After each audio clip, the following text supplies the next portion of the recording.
Comment savoir s'il est amoureux, Vincent? J'ai du mal à me faire comprendre, à être compris. On a du mal à communiquer ensemble, du coup, j'ai pas cette information.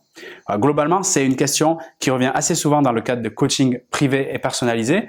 Pour moi, c'est toujours une chance d'accompagner celles qui veulent améliorer leur vie amoureuse et bénéficier de mon expertise dans le conseil relationnel pour atteindre cet objectif. D'ailleurs, petite parenthèse, si tu es intéressé justement pour être accompagné personnellement par moi pendant une durée de 30 jours, donc je te propose une nouvelle formule, le coaching email VIP. Tu peux le retrouver dans la description de cette vidéo pour sécuriser ta place. Si tu traverses actuellement un challenge dans tes relations amoureuses, notamment si tu veux le faire venir vers toi, si tu veux être beaucoup plus séduisante, si tu veux comprendre son fonctionnement et justement mettre en place les meilleures actions pour pouvoir créer un couple de qualité avec lui et le rendre accro.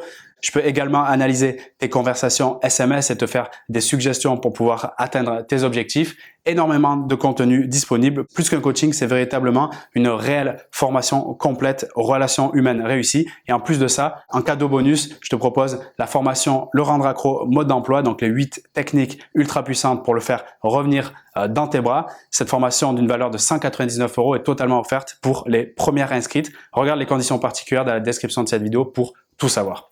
Alors maintenant, on va revenir sur la question que je reçois régulièrement. Comment savoir s'il est amoureux? J'ai du mal à me faire comprendre. On dirait qu'on parle pas le même langage. Et justement, oui, la clé, elle est là.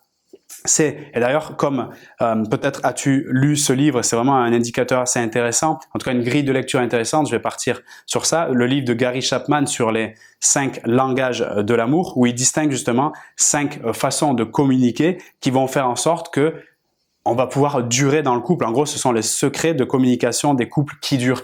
En quoi cette grille de lecture est intéressante? Parce qu'elle nous permet justement, d'identifier quelle est notre façon finalement de montrer notre amour à l'autre, au partenaire qui nous intéresse, et surtout, c'est là où c'est le plus intéressant, d'identifier quelle est sa manière à lui, donc d'indiquer qu'il est amoureux de nous, d'accord? En parlant de toi, exactement, qui me regarde ici dans cette vidéo, si tu te poses la question, bien tiens, j'ai du mal à savoir s'il est attiré par moi, moi je lui démontre beaucoup d'amour, eh bien, c'est intéressant de se dire que tu as une façon de communiquer ton amour. Il est possible que inconsciemment, tu projettes cette façon sur lui, dit autrement que tu as envie qu'il te donne l'amour de la même manière que toi tu lui donnes, et c'est là justement où les plus grands conflits, les plus grandes incompréhensions interviennent, parce que ça serait comme si j'irais en Chine, je parlerais français avec mon langage, j'essaierais de communiquer avec un Chinois en français et que lui, il aurait pas le même langage et pas du coup la même façon d'exprimer sa manière de communiquer, du coup qui parlerait en chinois et on serait tous les deux avec 2 langages différents et c'est comme si par exemple je dirais je comprends pas pourquoi il me comprend pas, je lui parle, j'articule, je parle avec du volume, doucement, etc. et je vois pas pourquoi il me comprend pas parce que le problème que j'aurais c'est que je voudrais qu'il me comprenne en français alors que lui il est chinois, il a pas appris le français. En fait dans les couples c'est exactement ce qu'on fait quand on n'a pas identifié les langages de l'amour et qu'on n'a pas justement, la clé c'est vraiment ça, c'est au lieu de vouloir faire en sorte que la personne parle de la même manière que nous dans notre langage, dans notre façon d'exprimer l'amour, ça serait plus intéressant, c'est ça la clé, donc d'être beaucoup plus, en gros, de sortir de sa bulle interne pour se projeter dans un focus externe et d'être beaucoup plus attentionné, beaucoup plus à l'écoute sur sa façon à lui de communiquer, en gros, des marques d'attention, de communiquer, des façons de dire en gros qu'il est attiré ou qu'il est bien avec nous, etc. Plus on est à l'écoute sur ses modalités et ses sous-modalités, c'est-à-dire sur le contenu donc de son message et également sa façon de l'exprimer, plus à partir de là, on va pouvoir se détendre et commencer quelque part à parler le même langage et à pouvoir mieux se comprendre, puisque c'est vraiment je rappelle que la mise en relation, le lien qu'il y a entre 2 personnes, c'est la communication. Et à partir de là, on peut évoluer si on communique sur le même terrain, sur le même langage. Donc, je te fais un bref rappel de ces 5 langages de l'amour, en tout cas décrits par Gary Chapman. J'ai vraiment, ça fait plusieurs temps que j'ai réfléchi justement, après avoir lu ce livre il y a plusieurs temps, j'ai réfléchi justement à quel type d'autres langages pouvait-il exister. Et c'est vrai que c'est assez puissant, je trouve, parce que finalement, tu peux mettre des sous-langages dans les 5 grandes parties qu'il y a, mais au fond, on retrouvera toujours la même chose. C'est pour ça que je trouve cette grille de lecture, elle est intéressante. 1, j'identifie quelle est ma façon de communiquer mon amour à l'autre. Et 2, grâce à l'écoute active, c'est-à-dire d'être vraiment présent sur l'autre, écouter, l'observer, le regarder, je découvre enfin comment lui, il exprime son amour. Et là, ça devient très puissant. Les langages, comme le décrit cet auteur, ce conseiller conjugal, je crois, américain, Gary Chapman, c'est passer des moments de qualité. Donc là, on est plus sur l'expérience vécue et l'expérience émotionnelle, d'accord? Après, il y a la partie matérielle qui sont le cadeau, le fait de faire des cadeaux, d'accord? Il y a également la partie très intéressante, c'est un truc qui revient souvent justement, petit aparté, les femmes, globalement, c'est pas toujours le cas, mais qui ont une faculté d'exprimer leur amour par le contact physique, d'accord, et qui voudraient que ça soit pareil pour l'homme de leur désir, mais c'est pas forcément le cas.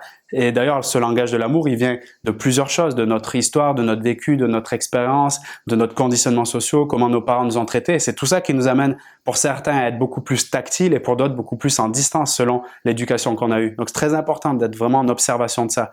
Donc, je disais les moments de qualité, le côté contact physique, les cadeaux, c'est la phase matérielle. Il y a aussi les discours valorisants, donc c'est-à-dire la considération, donner des compliments à l'autre. Ça aussi, c'est une façon aussi d'exprimer son amour. Il y a également les services rendus pour certains. Eh bien, le fait de rendre des services, d'apporter de l'aide, etc. Ça va être une façon d'exprimer son amour. Donc, tu vois, il y a vraiment pas que simplement le fait de dire « je t'aime ». Donc là, on est dans les paroles valorisantes, dans les mots, dans la considération. Le fait de dire « je t'aime »,« je t'apprécie »,« c'est génial », etc. Peut-être pour toi, ça va être ta façon de l'exprimer. Et peut-être si tu te retrouves là, c'est un truc qui arrive souvent, d'être en demande, que lui aussi il dit je t'aime, je suis trop bien avec toi, c'est trop cool et tout, j'adore être en ta présence, et que tu t'aperçois qu'il le fait pas, c'est simplement que lui, il n'est pas en gros conditionné ou éduqué ou programmé même pour avoir ce type de discours. Il pourra peut-être le faire plus tard, mais c'est pas sa façon d'exprimer l'amour. Peut-être, j'avais un cas en coaching, je te salue si tu m'écoutes et que tu te reconnais, et un cas intéressant qu'elle me disait donc lui, et c'est là il y avait un langage de l'amour je trouve intéressant. Lui, ce qu'il fait, c'est pas forcément des mots, pas forcément prendre dans les bras, etc. Mais ce qu'il fait, c'est un signe indicateur, je trouve. Eh bien, il me fait une petite attention du type, il va à un supermarché, il prend mon chocolat d'une marque favorite avec l'emballage spécial et il vient me le donner. Là, cette forme de langage de l'amour, je trouve, en tout cas, elle est intéressante. Si tu as plusieurs fois des signaux indicateurs de cette manière, par exemple, qui fait des petites attentions personnalisées, là comme bon, je vais te dire la marque, c'est plus simple, c'est un Kinder.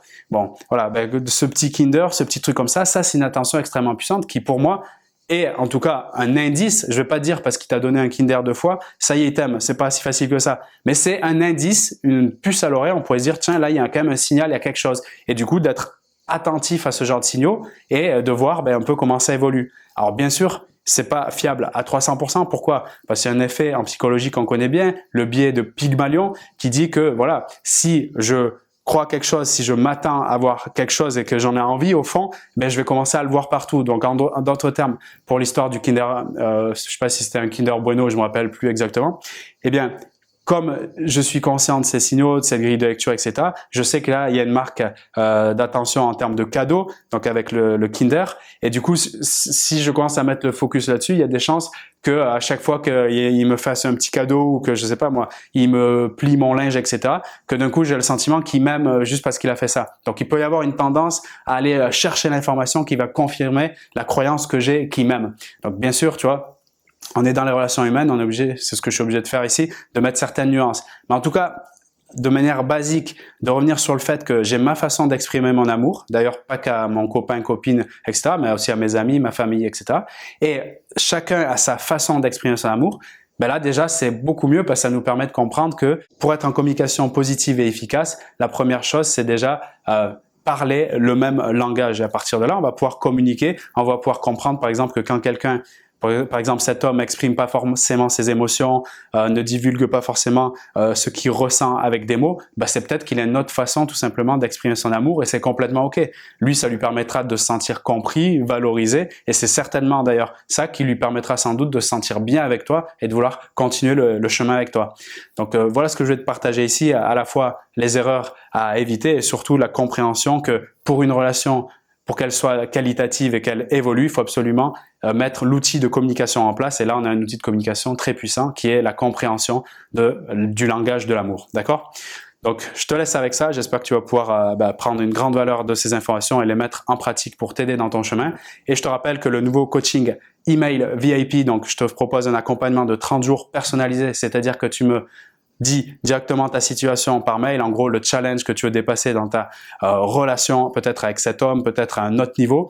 Mon engagement et mes garanties, c'est que je te réponde sous 24 heures à chacune de tes questions. Donc, tu peux m'en poser une par jour. C'est ça vraiment la spécificité de ce coaching par mail. Ça te permet de prendre le temps et de te poser justement la question à toi-même. Qu'est-ce qui serait vraiment pertinent quelque part d'aspirer par rapport à l'expertise qu'il a Vincent? Et à partir de là, moi, je m'engage à te donner le maximum d'infos, de conseils si tu le souhaites et même tu peux même me poser des questions personnelles. Je sais que dans les coachings privés que je peux avoir au téléphone, Skype ou autre, la partie inspirationnelle est aussi très importante pour le développement, c'est-à-dire en gros avoir plus d'informations sur mon parcours, qu'est-ce qui m'a amené à te partager toutes ces informations. A priori, ça peut aider, donc tout est disponible, tout est permis dans ce type d'accompagnement. On est vraiment, toi et moi, ensemble, je t'accompagne au quotidien. Donc, regarde à la description de cette vidéo pour sécuriser ta place. Je peux vraiment pas te garantir qu'il t'en reste encore. Le mieux, c'est de regarder dans la description de la vidéo. Et si tu fais partie des premières inscrites, tu recevras également la formation complète,